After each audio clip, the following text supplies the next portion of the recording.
Arrepentimiento o fe. ¿Cuál viene primero? ¿Cuál viene primero, fe o arrepentimiento?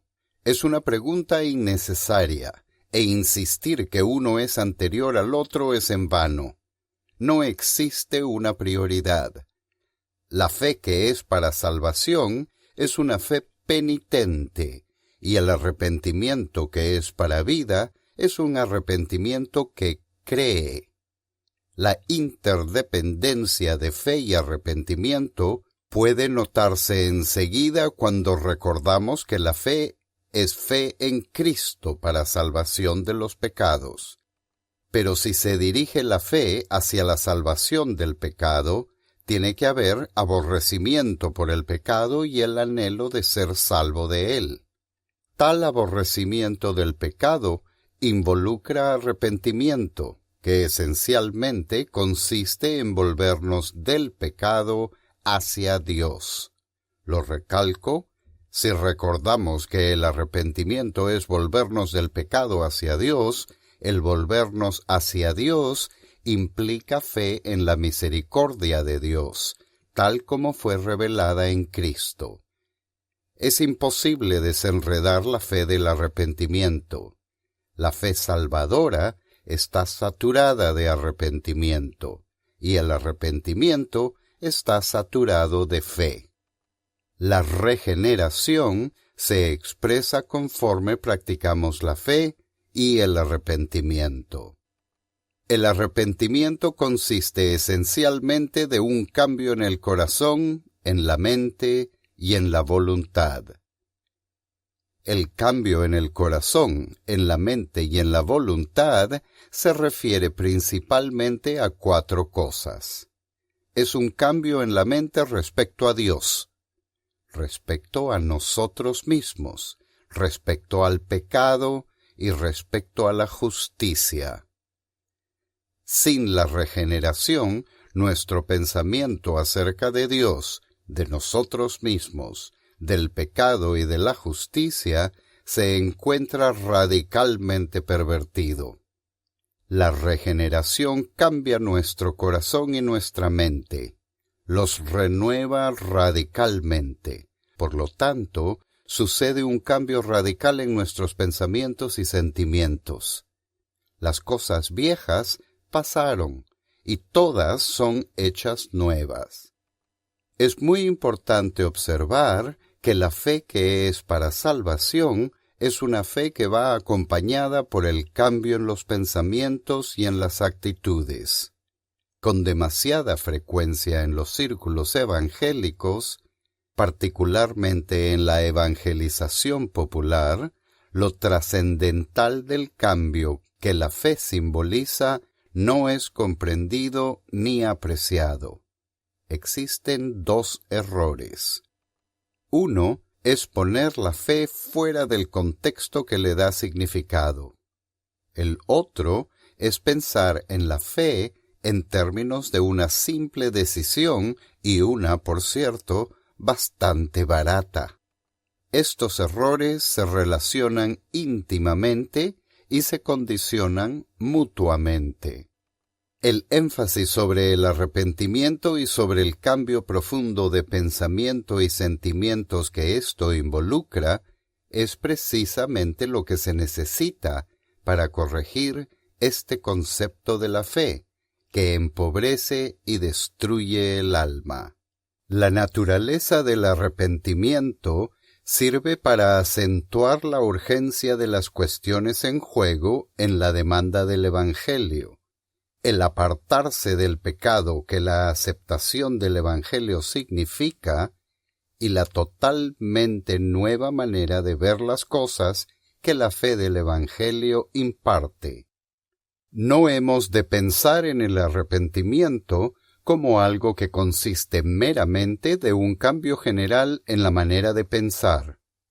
Es muy particular y concreto, y como es un cambio en la manera de pensar con respecto al pecado, es un cambio en la manera de pensar con respecto a pecados en particular, pecados en toda la particularidad e individualidad que tienen nuestros pecados. Nos es muy fácil hablar del pecado, de censurarlos y censurar los pecados particulares de otros, y a la vez no estar arrepentidos de nuestros propios pecados en particular. La prueba del arrepentimiento es la autenticidad y firmeza de nuestro arrepentimiento con respecto a nuestros propios pecados. Pecados caracterizados por lo peculiarmente insoportable que nos resultan ser. El arrepentimiento, en el caso de los tesalonicenses, se manifestó en el hecho de que se apartaron de los ídolos para servir al Dios viviente. Era su idolatría lo que caracterizaba la evidencia de su enemistad con Dios, y era el arrepentimiento de esta enemistad la prueba de la autenticidad de su fe y esperanza. 1 Tesalonicenses 1, 9-10. El Evangelio no es sólo que por gracia somos salvos por medio de la fe, sino que es también el Evangelio de arrepentimiento. Cuando Jesús, después de su resurrección, abrió el entendimiento de sus discípulos, a fin de que pudieran comprender las Escrituras, les dijo: Así está escrito, y así fue necesario que el Cristo padeciese, y resucitase de los muertos al tercer día, y que se predicase en su nombre el arrepentimiento y el perdón de pecados en todas las naciones. Lucas 24, 46-47. Cuando Pedro predicó a las multitudes en Pentecostés, se sintieron constreñidos a decir: «Varones hermanos, ¿qué haremos?» Pedro respondió: «Arrepentíos y bautícese cada uno de vosotros en el nombre de Jesucristo, para perdón de los pecados».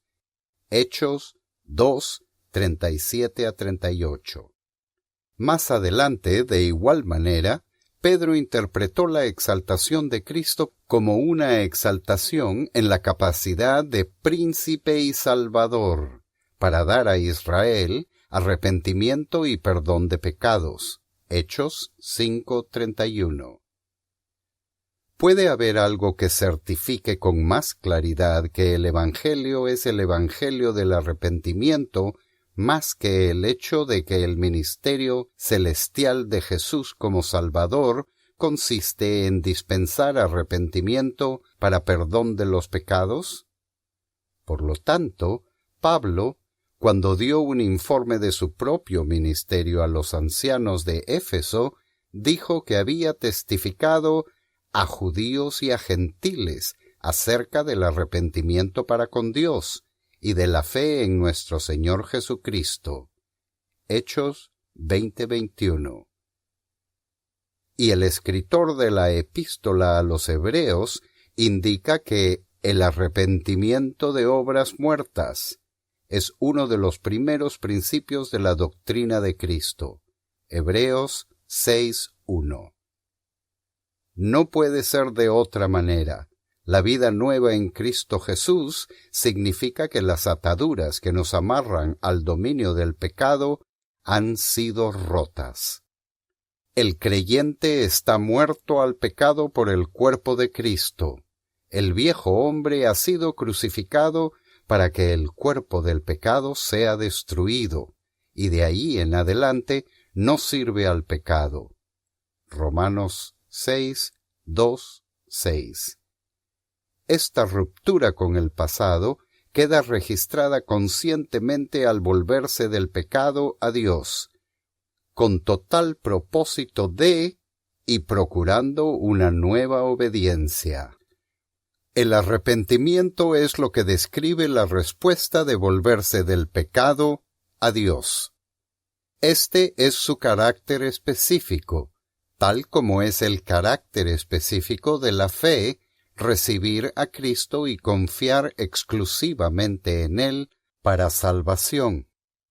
El arrepentimiento nos recuerda que si la fe que profesamos es una fe que nos permite andar en los caminos de este mundo corrupto de hoy, en la lascivia de la carne, la lascivia de la vista y la vanagloria de la vida y en la comunión con las obras de tinieblas, entonces nuestra fe es una burla y un engaño.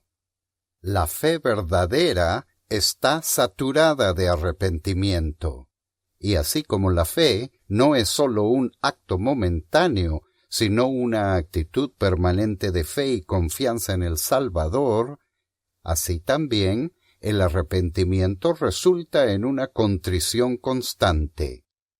El espíritu quebrantado y el corazón contrito son señales permanentes del alma creyente. La sangre de Cristo es el lavabo del limpiamiento inicial, pero es también la fuente a la cual el creyente tiene que recurrir continuamente. Es en la cruz de Cristo que el arrepentimiento tiene su comienzo. Es en la cruz de Cristo que tiene que seguir revelando sus sentimientos en las lágrimas de confesión y contrición.